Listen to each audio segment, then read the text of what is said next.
एक आदमी ने एक बहुत ही खूबसूरत लड़की से शादी की। शादी के बाद दोनों की ज़िंदगी बहुत प्यार से गुजर रही थी। वह उसे बहुत चाहता था और उसकी बहुत खूबसूरती की बहुत ही तारीफ किया करता था। लेकिन कुछ महीने बाद लड़की चरम रोग से ग्रसित हो जाती है। धीरे धीरे उसकी खूबसूरती जाने लगी। खुद को इस तरह देख उसके मन में डर आज समाने लगा कि यदि वह बदसूरत हो गई तो उसका पति उसे नफरत करने लगेगा और वह उसकी नफरत को बर्दाश्त नहीं कर पाएगी। इस बीच एक दिन पति को किसी काम से शहर से बाहर जाना पड़ा। काम खत्म कर जब वह वापस घर लौट रहा था तो रास्ते में उसका एक्सीडेंट हो जाता है और इस दुर्घटना में वह अपनी दोनों आंखें गंवा देता है।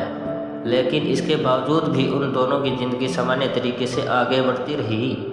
समय गुजरता रहा और अपने चरम रोग के कारण लड़की ने अपनी खूबसूरती पूरी तरह गंवा दी। वह बदसूरत हो गई, लेकिन अंधे पति को इस बारे में कुछ पता नहीं था। इसीलिए उसका उसके खुशहाल वैवाहिक जीवन पर कोई प्रभाव नहीं पड़ा। वह उसे उसी तरह प्यार करता था। एक दिन उस लड़की की मौत हो गई। तब पति अकेला पड़ गया। वह बहुत दुखी हुआ। वह उस शहर को छोड़कर जाना चाहता था। उसने अपनी पत्नी के अंतिम संस्कार की क्रियाविधि पूर्ण की ओर शहर छोड़कर जाने लगा।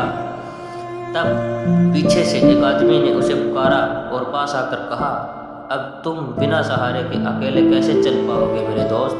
इतने साल हो गए, तुम्हारी पत्नी तुम्हारी मदद किया करती थी।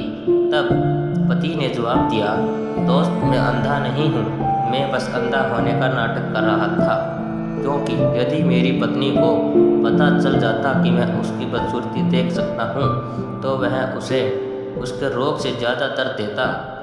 इसीलिए दोस्त मैंने अपने इतने साल तक अंधे होने का दिखावा किया। वह बहुत अच्छी पत्नी थी, मैं बस उसे खुश रखना चाहता था।